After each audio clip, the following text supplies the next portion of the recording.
La creación del Estado de Líbano se concretó en 1920 cuando Francia, tras la Primera Guerra Mundial y la disolución del Imperio Otomano, recibió el mandato sobre la región por parte de la Sociedad de Naciones.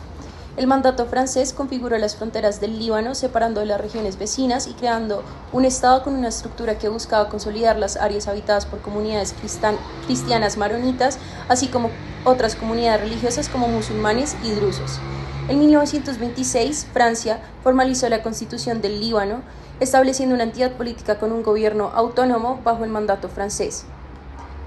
Finalmente, la independencia del Estado del Líbano fue lograda en 1943, cuando el país obtuvo su soberanía total, tras presiones internas y externas y con el compromiso de Francia de terminar su mandato y reconocer la independencia del Estado. Para entender el Líbano de hoy, su sistema político y los retos a los que se enfrenta, es importante comprender rápidamente la composición étnica y religiosa del Líbano cuando se creó en 1920. Eso nos permitirá comprender todo el sistema político confesional que existe hoy en Líbano, así como los retos a los que puede enfrentarse. Cuando se creó en 1920, Líbano era un país pequeño, con una superficie de apenas 10.450 kilómetros cuadrados, que bordeaba el Mediterráneo y compartía fronteras con Siria, bajo mandato francés, y Palestina, bajo mandato británico. A pesar de su pequeño tamaño, Líbano es un país étnica y religiosamente complejo, poblado por un gran número de comunidades diferentes. Veamos este mapa para entenderlo mejor. En la región central del país se encuentran los cristianos maronitas. Son cristianos orientales seguidores del religioso San Marón. Los cristianos maronitas llegaron al Líbano en el siglo VIII tras ser perseguidos por los bizantinos, por lo que se refugiaron en el monte Líbano. También hay comunidades arabófonas cristianas, pero más ortodoxas. Son numerosas en torno a la ciudad de Trípoli. También hay comunidades musulmanes sunitas, mostradas aquí en amarillo. Son musulmanes que llegaron tras las conquistas árabes del siglo VII y se han asentado aquí desde entonces.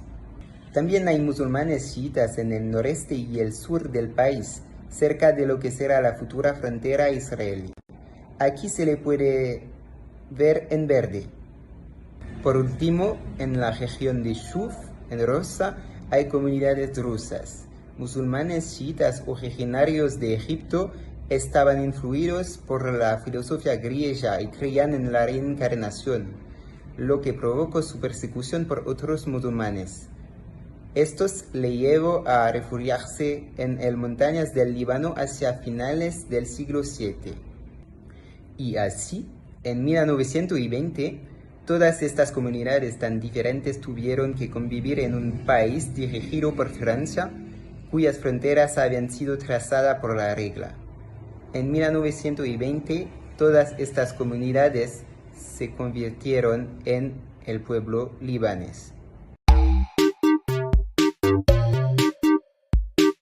La democracia confesional es un sistema de gobierno que se sustenta en comunidades religiosas más que en partidos políticos.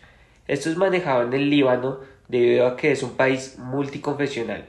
Tiene diversas religiones como los chiitas, los sunitas, drusos, maronitas, griegos católicos, griegos romanos, armenios ortodoxos católicos, entre otros.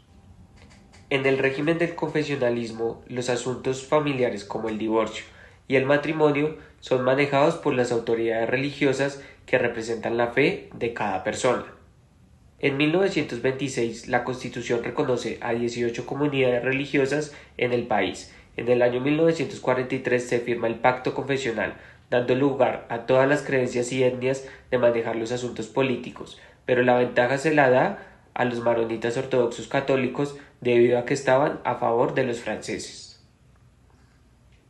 La comunidad cristiana en general estaba sobrerepresentada y gozaban de más privilegios. Entre los años 1975 y 1989 se desató una guerra civil debido a la priorización de los maronitas en los asuntos políticos y sociales del país. En 1989 se crea otro sistema confesional en donde se dio el reparto de puestos clave. se decide que el primer presidente sea cristiano maronita, el primer ministro musulmán sunita y el presidente del parlamento musulmán chiita.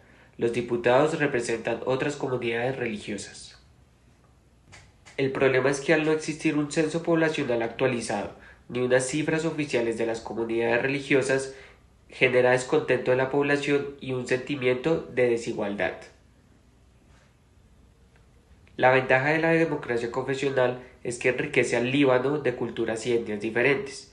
Las desventajas son que este sistema paraliza las reformas del Estado, también fragmenta la política y hay desigualdad en el reparto del poder, además que imposibilita la estabilidad del país.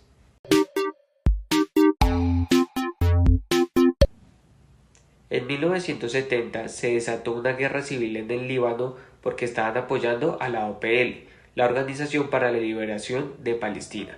En 1978 fueron invadidos por los israelíes al sur del Líbano. También fueron invadidos en 1982 y no es hasta el año 2000 que Israel sale del Líbano. De agosto de 2021, Macron pronuncia esta frase: porque es Líbano, porque es Francia. Esta frase revela los importantes vínculos que comparten los dos países desde hace muchos años, desde el protectorado de Francia sobre el Líbano hasta las influencias persistentes hoy en día. De hecho, Líbano puede considerarse como el producto de la potencia colonial que fue Francia, ya que fue creado por ella en 1920 durante la Conferencia de San Remo, cuando Francia obtuvo un mandato de la SDN para intervenir en el Gran Líbano. Además, la Constitución libanesa, adoptada en 1926, se basó en la de la Tercera República Francesa, a pesar de que las necesidades de la población, el funcionamiento de la sociedad y la historia política eran totalmente diferentes. Esta imposición de un modelo extranjero puede explicar las dificultades de que los ciudadanos libaneses tienen para reconocerse a sí mismos como tales y no solo como miembros de su comunidad religiosa. Más allá de la imposición de modelos políticos inadecuados, el historiador libanés Khaled Al-Roundi dice: Francia ha trabajado deliberadamente desde su intervención en Líbano para arraigar el sectarismo en el país, privilegiando a una comunidad en detrimento de los demás. Como explicamos anteriormente, estaba totalmente en el interés de Francia que el presidente de Líbano fuera cristiano para conservar su influencia en el país y utilizando la técnica de divide y vencerás. A inversa, bajo el Imperio Otomano, las iglesias se construían sin distinción de confesión, pero todo cambió con la llegada de las fuerzas francesas, que por ejemplo instauraron la inscripción de la religión en el estado civil de cada ciudadano. Al exacerbar estas divisiones religiosas, los franceses crearon un problema donde realmente no lo había, hasta el punto de que la religión se convirtió en el centro del modelo político elegido por los libaneses, el sistema confesional, que ya habían iniciado con el reparto de escaños en el Parlamento entre cristianos y musulmanes, bajo el protectorado francés. Además, el idioma francés es muy importante en Líbano, ya que entre 20% y 45% de la población libanesa habla este idioma, que se considera prestigioso y que también contribuye a las numerosas divisiones dentro de la sociedad. La huella colonial persiste hoy en día, como con Macron, quien se presentó como el salvador de Líbano después de la explosión en el puerto de Beirut, exhortando al gobierno libanés a realizar reformas para aliviar el descontento general de la sociedad o prometiendo, por ejemplo, más de 100 millones de euros en inversión para reflotar el país.